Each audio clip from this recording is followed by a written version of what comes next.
नमस्कार, स्वागत है आपका एनए न्यूज के हिंदी बुलेटिन में और मैं आपके साथ सुष्मिता तिवारी।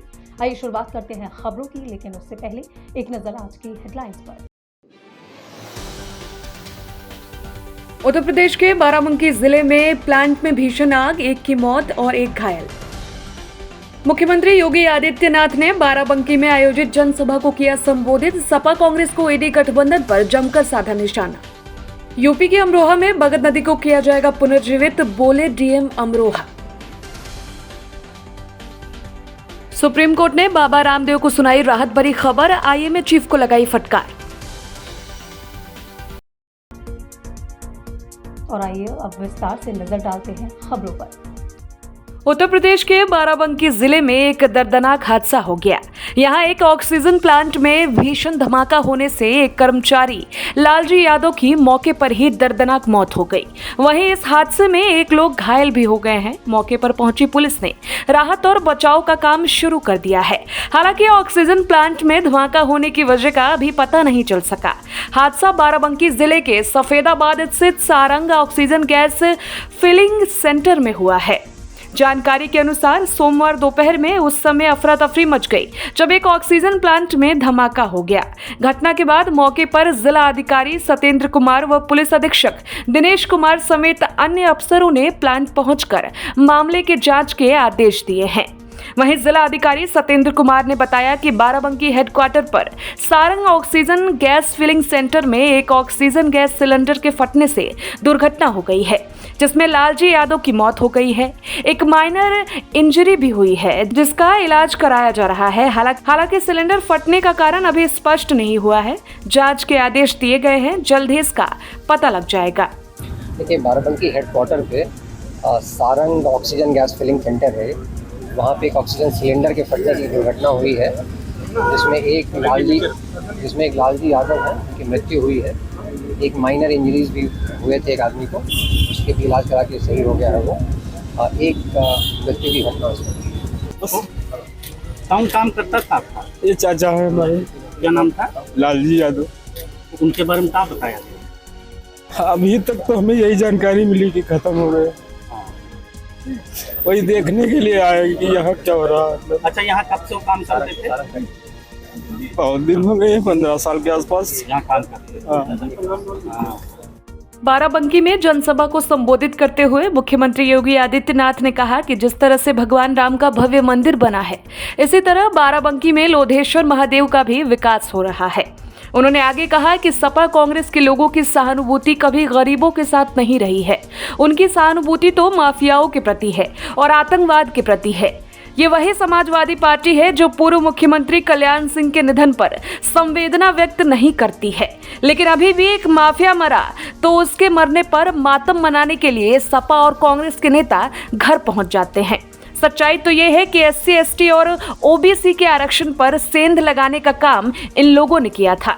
भाजपा ने इन्हें सेंध लगाने नहीं दिया। ये आपका अधिकार मुसलमानों को सौंप देते। पूर्व प्रधानमंत्री मनमोहन सिंह ने कहा था कि देश के संसाधनों पर पहला अधिकार मुसलमानों का है। वहीं राहुल गांधी ने कहा कि गरीबी को एक झटके में हटा देंगे। 65 वर्षों तक देश पर शासन किया, तब तो कुछ कर नहीं पाए और आज एक झटके में गरीबी हटाने की बात करते हैं। उन्होंने आगे ये भी कहा है कि राहुल गांधी ने कहा है कि हर एक नागरिक की संपत्ति का सर्वे कराएंगे और फिर उसे वरासत टैक्स लगा देंगे। प्रसाद का मतलब है आपके पुरखों ने जो संपत्ति बनाई है उसमें से आधा हिस्सा कांग्रेस और सपा के गुंडे जबरदस्ती ले लेंगे। कांग्रेस और समाजवादी पार्टी का घोटालों का इतिहास, जब इनकी सरकारें थी, इनके कारनामे जग जाहिर हैं। कौन नहीं जानता इनके कारनामों को? इन्होंने कोई जगह नहीं छोड़ी थी लूट खसोट करने की। हर जगह इन्होंने लूट खसोट के एक नए कीर्तिमान बनाने का काम किया था। बहनों और भाइयों, आज इसीलिए मैं आपके पास बाराबंकी में आया हूं। बाराबंकी लोकसभा सीट पर आया हूं आपसे कहने के लिए कि भारतीय जनता पार्टी आज देश के अंदर सम्मान भी दिलाने का काम कर रही है, सुरक्षा भी दिलाने का काम कर रही है। विकास के बड़े बड़े कार्य, हाईवे, रेलवे, मेट्रो, एक्सप्रेसवे, हर घर नल की योजना, one district one medical college, और यही नहीं, AIIMS, IIT, IIM, IIIT, NIT जैसे संस्थान भी बनाने का काम कर रही है। यूपी के जनपद अमरोहा के डीएम राजेश कुमार त्यागी ने आज बगद नदी को पुनर्जीवित करने के लिए अपने अधिकारियों के साथ शकूराबाद गांव पहुंचे, जहां पर उन्होंने खुद फावड़ा चलाकर बगद नदी को पुनर्जीवित करने का काम शुरू किया है। आपको बता दें कि अमरोहा डीएम राजेश कुमार त्यागी ने आज अपने साथ अधिकारियों को लेकर गांव शकूराबाद पहुंच गए हैं, जहां पर सैकड़ों की तादाद में ग्रामीण व क्षेत्र के लोग गजरौला ब्लॉक के ग्राम पंचायतों और प्रधान व मनरेगा में काम कर रहे श्रमिक भी पहुंचे, जहां अमरोहा डीएम ने सभी से आग्रह किया कि बगद नदी को पुनर्जीवित कराने में सभी योगदान दें। साथ ही डीएम ने ये भी जानकारी दी कि जल है तो कल है। उन्होंने ये भी कहा कि अगर नदियों में पानी बहेगा तो हमारा जीवन खुशहाल होगा। साथ ही मनुष्य हो या पशु या पक्षी, यहाँ जंगल में रहने वाले जानवरों को पानी पीने की सबसे ज्यादा जरूरत होती है और बगद नदी को पुनर्जीवित कर उसके दोनों तरफ वृक्षारोपण किया जाएगा, जिससे पर्यावरण को बचाते हुए खुशहाली हो, सभी का जीवन सुखमय हो। और आगे डीएम ने जनपद में कई और नदियों पर भी काम कराया जाएगा। देखिए, बगद नदी के पुनरुद्धार का काम हम लोगों ने फरवरी के आरंभ में शुरुआत करने के लिए शुरू किया था। बीच में इलेक्शन और अन्य व्यस्तताएं होने के कारण काम शुरू करने के बाद थोड़ा रुक गया था।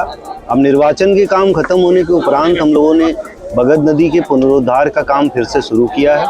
इसमें 39 गांव सम्मिलित हैं, जिसमें नदी की लंबाई 110 किलोमीटर है।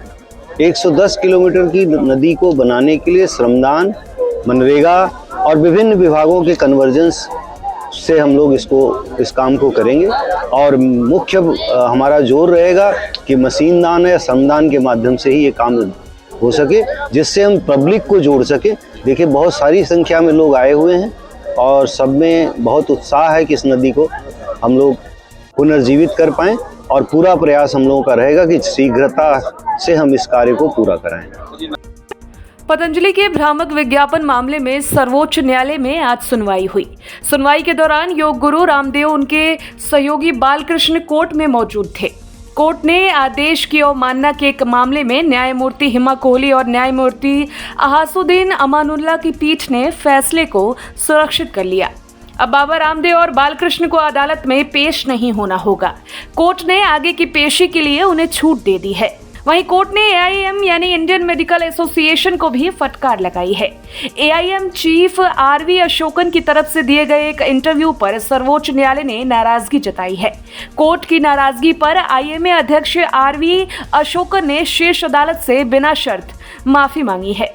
दरअसल पतंजलि की ओर से कोर्ट में पेश हुए वकील मुकुल रोहतगी ने कहा था कि IMA चीफ पर RV अशोकन ने सुप्रीम कोर्ट की आलोचना की है। इंडियन मेडिकल एसोसिएशन के अध्यक्ष RV अशोकन ने हाल ही में PTI को दिए एक साक्षात्कार में शीर्ष अदालत के खिलाफ दिए गए अपने बयानों के लिए पीठ से बिना शर्त माफी मांगी, जहां उन्होंने पतंजलि आयुर्वेद के भ्रामक विज्ञापन मामले के बारे में सवालों के जवाब दिए।